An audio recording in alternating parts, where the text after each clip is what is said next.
Hi everyone and welcome back to Verma education once again. And आज के इस video में डिस्कस करने वाले Jharkhand BSc nursing application form 2026 को लेकर काफ़ी डाउट्स आप लोगों को दैट कि इस बार एप्लीकेशन फॉर्म में क्या डिले होगा उसको लेकर।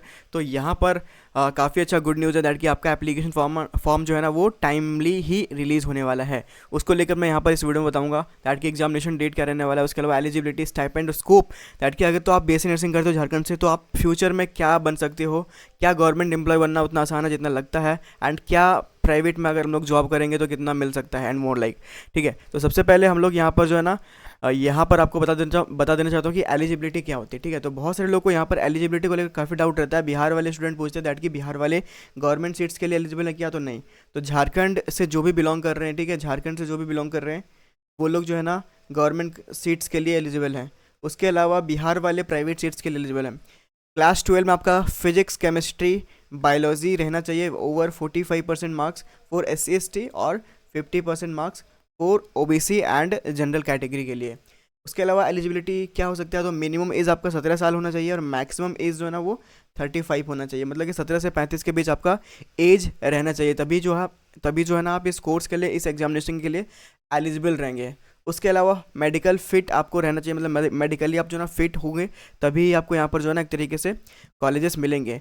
डिजेबिलिटी कैंडिडेट्स क्या एलिजिबल हैं, तो येस, जो भी डिजेबिलिटी कैंडिडेट से बिलोंग करते हैं, मतलब कि जो डिजेबल कैंडिडेट है वो लोग भी यहाँ पर इस एग्जामिनेशन को दे सकते हैं। ठीक है, तो these are the basic eligibility. अब हम लोग देख लेते हैं एग्जामिनेशन सिलेबस के बारे में कि यहाँ पर जो क्वेश्चन पूछे जाते हैं वो सिलेबस क्या रहता है। तो सिलेबस आपका जो है ना एंड 11th एंड 12th आपका जो है ना यहाँ पर पूछा जाएगा। ठीक है, मतलब कि 11 एंड 12 दोनों सेक्शन से रहेगा।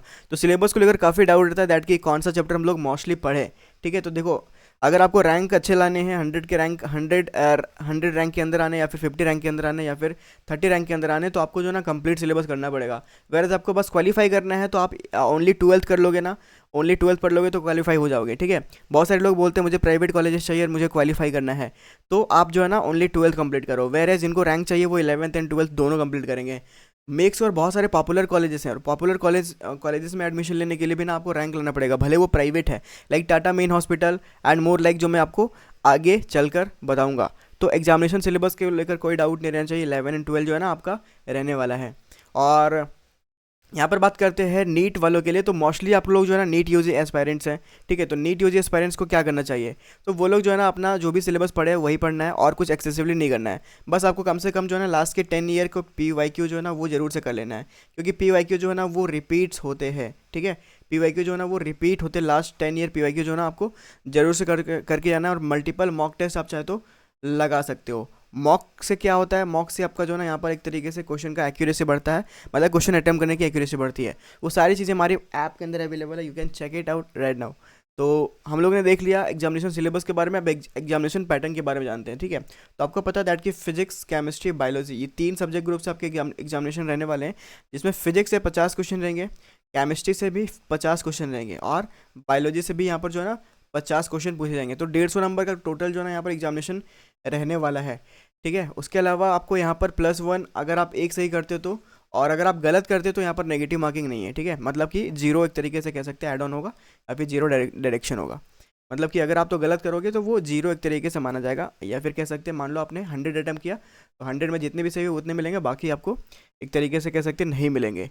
टोटल कॉलेज की बात करें तो यहाँ पर गवर्नमेंट कॉलेज इस एग्जामिनेशन के थ्रू ओनली 1 गवर्नमेंट कॉलेज है।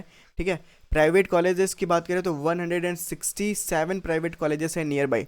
अभी तक 167 प्राइवेट कॉलेजेस है झारखंड के अंदर, और 1 कॉलेजेस है गवर्नमेंट सेक्टर में, तो वो भी ओनली रिम्स रांची है।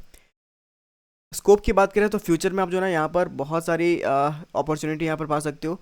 सबसे पहले तो यहाँ पर प्राइमरीली होता है वो नर्सिंग ऑफिसर की बात होती है। ठीक है, तो नर्सिंग ऑफिसर यहाँ पर बन सकते हो। उसके अलावा क्या बन सकते हो, क्लिनिकल हेल्थ ऑफिसर बन सकते हो। उसके अलावा क्या बन सकते हो, आप जो है ना यहाँ पर फर्दर एजुकेशन के लिए MSc कर सकते हो, एंड MSc करके भी आप PhD कर सकते हो, एंड PhD करके आप जो है ना यहाँ पर एजुकेशन फील्ड में, ठीक है, एजुकेशन फील्ड में जो है ना यहाँ पर काम कर पाओगे। उसके अलावा और क्या बन सकते हैं, ठीक है, तो बहुत सारी चीज़ें हैं मेडिकल फील्ड में, वो सारी चीज़ें आपको बाद में पता चल जाएंगी। हालांकि इतना जो है ना, इतना जाना इनफ है। ठीक है, यस। अब देखते हैं स्टाइपेंड। तो स्टाइपेंड ओनली गवर्नमेंट सेक्टर में मिलता है। अगर आप गवर्नमेंट कॉलेज पाते हो तो स्टाइपेंड मिलेगा आपको 1500 रुपीज़ मंथली मिलेगा, ठीक है। जैसे आप एडमिशन लोगे 1500 रुपये मंथली आपको मिलेगा, मतलब कि 4 साल लगातार आपको जो है ना 1500 रुपये मंथली मिलेगा अगर आप रिम्स रांची में पढ़ते हो तो। वेरेज अगर आप प्राइवेट में पढ़ते हो तो प्राइवेट में स्टाइपेंड नहीं मिलता है, उल्टा आपको पे करना होता है। अब देखते हैं एग्जामिनेशन डेट 2026 को लेकर। तो देखो अभी hello everyone, welcome to Verma education mobile app. मेरा नाम सिमरन पाठक है और मैं अभी रिम्स रांची में बीएससी नर्सिंग फर्स्ट ईयर की स्टूडेंट हूँ।